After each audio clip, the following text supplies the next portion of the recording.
It's 1973, and a teenage girl named Lori Maddox receives an invitation. It comes from Jimmy Page, the guitarist and one of the band leaders of Led Zeppelin. He's seen her modeling photos and he wants to meet her. Not long after, they begin a relationship. But here's the problem. Jimmy Page is 29 years old, and Lori is only 14. At that point in time, there was an influx of baby groupies. And I mean babies, they were 13 and 14. How did these rock stars get away with this? Shouldn't this be illegal? But it turns out it wasn't just a rock star thing. It's still happening everywhere around the world today. Kate has that quality of child woman, which touches a nerve with men. There have been documented cases across industries where powerful men engaged in illegal relationships. Is this still an ongoing relationship with you? It seems like everyone knows, but nobody does anything about it.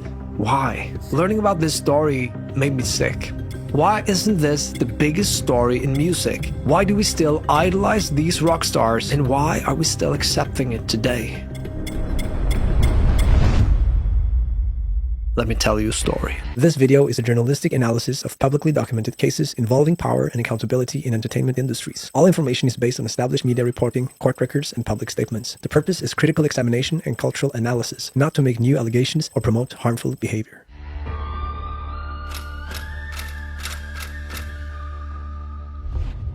In 1973, rock and roll is everywhere. Clubs are loud, nights blur into mornings, and sex, drugs, and rock and roll feel like they're taking over. The bands would come to the Sunset Strip. Like, everybody wanted to be there. And a young girl, Lori Maddox, should be in school.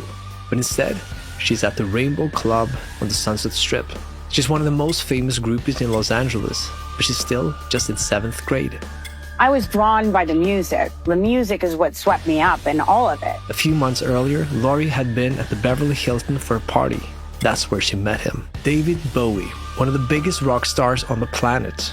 Bowie was in his mid-20s while Lori was only 14. In that same year, Lori was back at the Rainbow Club, just dancing and having a good time with her friends. A few moments later, she was taken out of the club.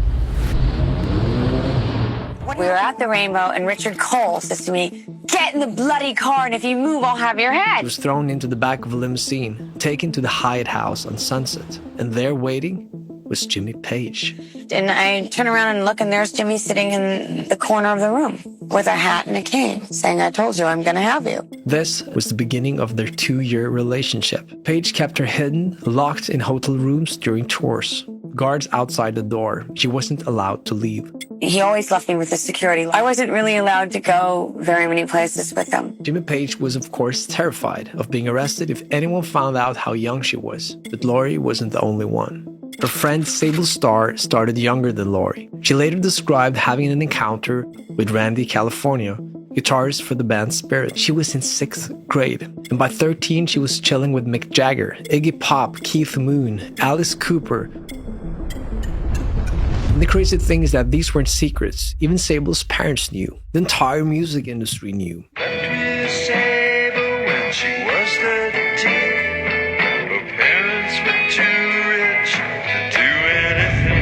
You know, what was Rodney doing having a club with a bunch of underage girls in there? And the bands were drawn to that club. So I think that was probably the fascination of it all, don't you think?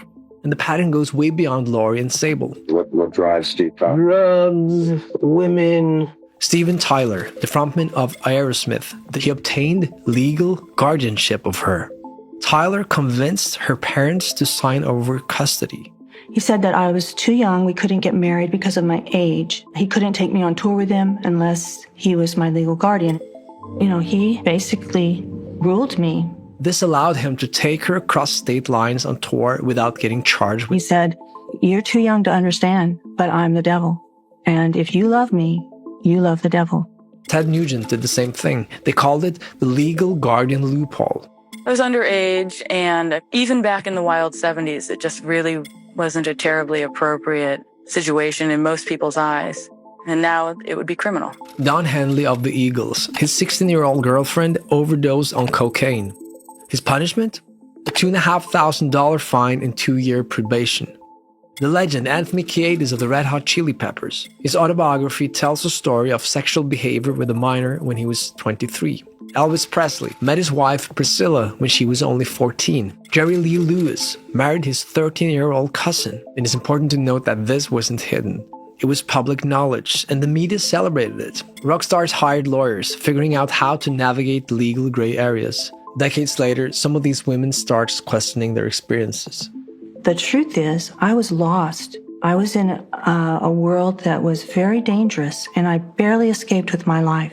The question is, if everyone knew about this, why weren't any of these rock stars punished? Led Zeppelin, the greatest rock and roll band of all time. How do Led Zeppelin and Aerosmith continue to be the most celebrated bands ever? Why do I love rock and roll? Because it gets me off. Everything I've ever loved was immoral, illegal, fattening, or grew hair on your palms. Well, the answer goes way beyond rock music. When we're doing research for these videos, we encounter something strange and annoying. A lot of the interviews, documentaries, and archives are simply blocked, depending on where you live. That's why we're completely dependent on tools like private internet access. It's a VPN that helps you avoid location restrictions and lets you access movies, books, and other online content. And to us, it's important that it has servers in 92 different countries in all US states. But it doesn't just unlock content, it also helps us stay safe on the internet. And to be honest, using the internet without the VPN is essentially like going to a toilet that is made all of windows, so people could essentially just see everything that's going on. PIA closes those windows. It hides your IP address and encrypts your internet connection, keeping your online activity private. And the most important thing to me is that it works. It's reliable. I don't have to do any technical mumbo jumbo. I can just turn it on. PIA has over 30 million downloads and is one of the most transparent VPN providers out there. And this is important. They never record or store user data. It works on all platforms. And yes, one subscription protects an unlimited number of devices at the same time. So if you want to try PIA yourself, you can just click the link in the description, or you could use the QR code showing up somewhere on screen. I'll make room for it here. And if you try it now, you'll get 4 extra additional months and 30-day money-back guarantee. So it's risk-free. You'll get protected online for as little as $2 a month. Now, let's get back to the video.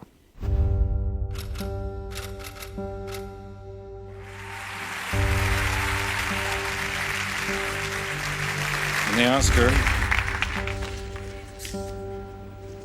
goes to Roman Polanski. At the 2003 Oscars, Roman Polanski wins Best Director for his film The Pianist. But there's a problem. Polanski is unable to be there physically to accept his award. The Academy congratulates Roman Polanski and accepts this award on his behalf. He can't, because if he steps foot in the United States, he'll be arrested immediately. When the newspapers and the magazines and the books, is there anything in it? Well, I like young women, let's put it this way. What exactly would you like me to tell you?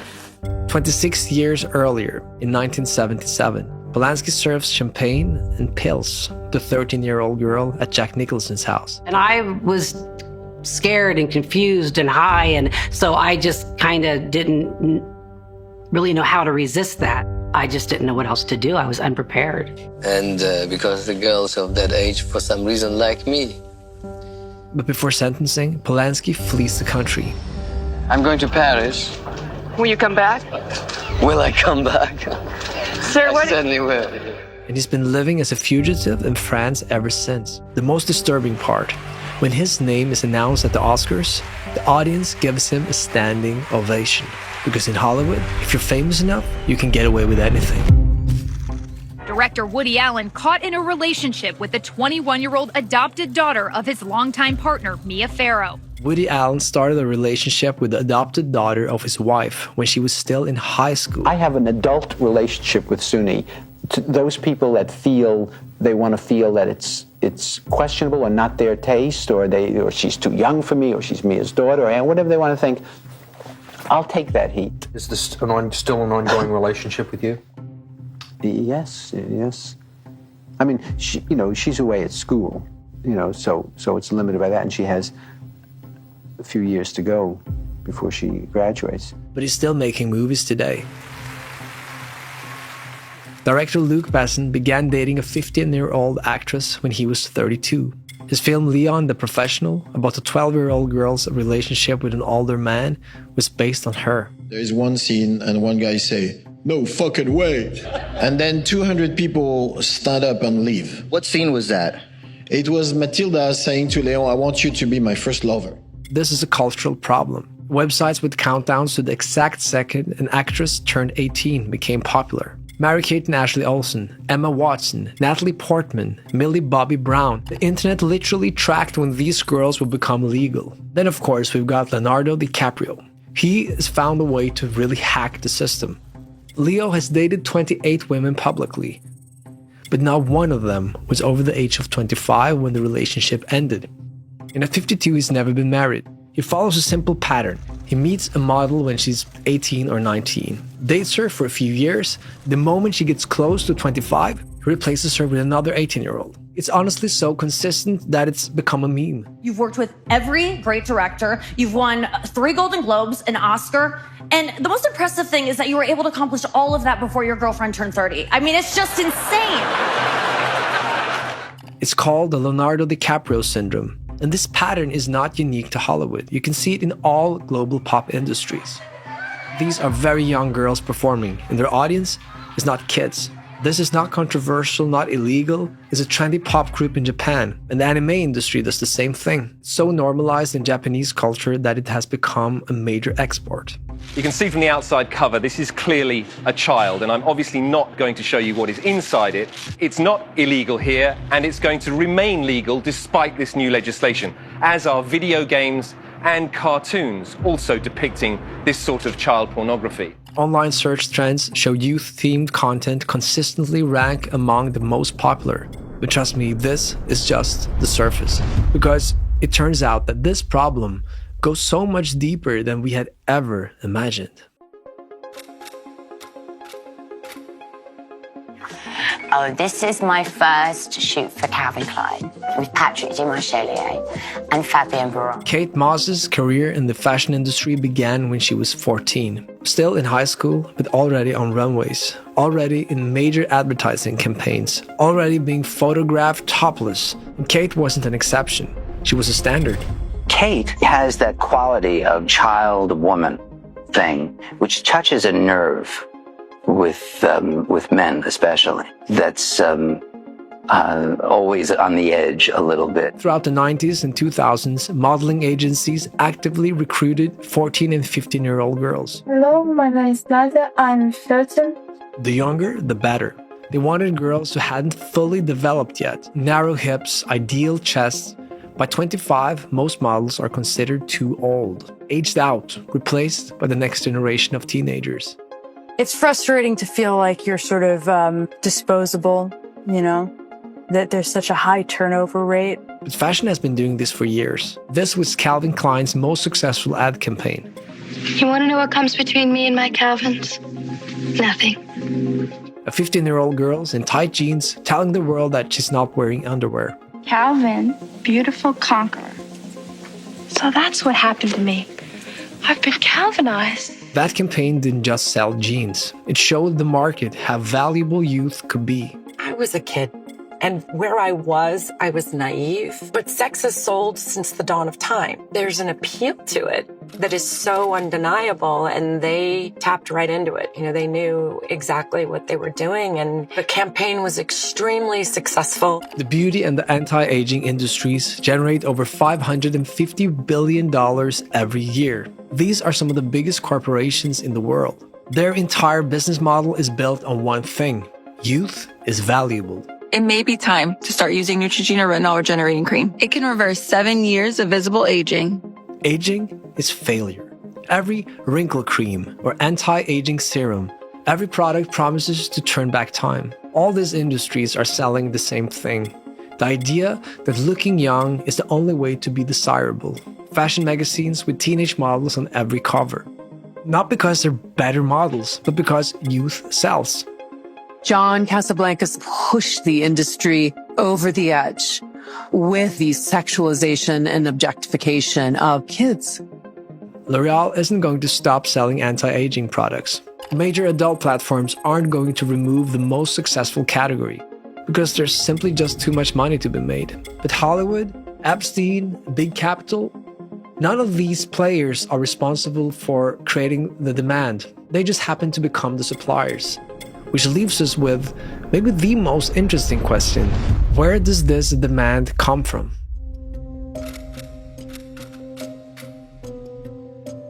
You attack interesting topics from first principle, and you find some of the most interesting ideas and topics that you decide to dissect. This is Thomas Pueyo. He's a brilliant writer who, among other stuff, studies evolutionary biology and human behavior.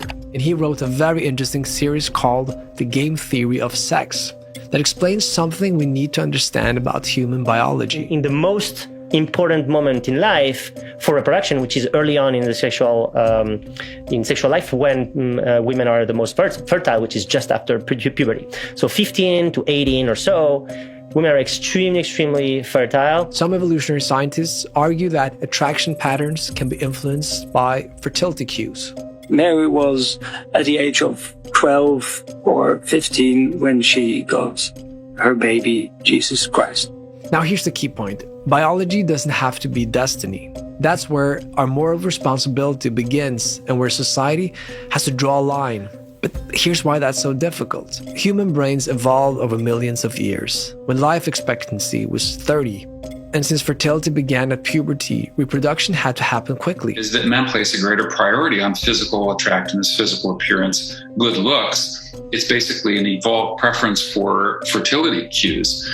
Men who mated with infertile women failed to become ancestors, and so that's not a justification, it's an explanation. In small tribal societies, community pressure kept us in check. But in our modern world, we have more concentrated power than ever before. A bunch of billionaires, each with more wealth than all ancient kings combined. The very biology that made our species survive 100,000 years ago is now being expressed by men with private jets and private islands. That's why this problem is so hard to solve. The same underage girl standing outside a club on the Sunset Strip in 1973, she's still there. She just has a different face. The exploitation hasn't disappeared, it just changed shape. So what's the solution? It's hard to change our biology overnight. That's millions of years of genetic programming we can't undo. But what we can change is the economic incentives. We can stop buying products that tell women their value expires. We can stop clicking on content that exploits youth. Stop supporting industries built on youth. For most of history, powerful men has gotten away with this because nobody could see it. But now we can. We have the internet, we have screenshots, we have leaks, and most importantly, we have victims that can speak to millions of people without having to ask for permission. I think transparency is our greatest weapon. We have to force these nefarious activities of these powerful men into the open. The solution is probably not to change human nature, but to make secrecy impossible. We've noticed that a lot of you watching these videos are not yet subscribed. And if I may ask you for one single thing that you could do to help this channel, it's simply hitting the subscribe button. Because it costs you nothing to hit subscribe and it provides so much value to the creators. So not only to us, hit subscribe to your favorite creators because that will really help them. Speaking of support, check out PIA through the link in the description. That will also help this channel. We just want to make better and bigger and more interesting videos and tell more interesting stories for you guys. So thank you for following along. See you for the next one.